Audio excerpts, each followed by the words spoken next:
things like circles or triangles are much easier for our smaller dancers to understand. In order to accomplish any of that, though, we typically start with just a simple straight line. Now, this can be how we hold our arms, this can be how we're talking about blocking.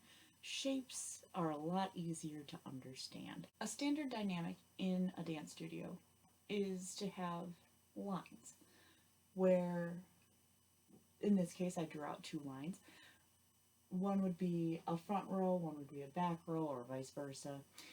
And our dancers are able to have what we call windows, so they can see the audience and the audience can see them.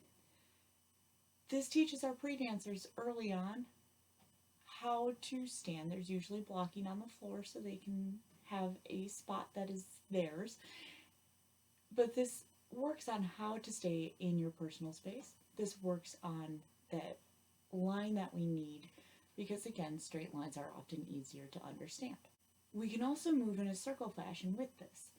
And you'll find sometimes there may be extra blocking cues to have our dancers move in a great big circle. Or sometimes we go in circles around our personal spot. Again, circles are a pretty easy shape for us to understand, and it's easy to move with. Now, when we talk about triangles, now we're sometimes talking like the idea of our arms, which I will be going into tomorrow when we talk about our high and low V's for our arm positions. I will see you then.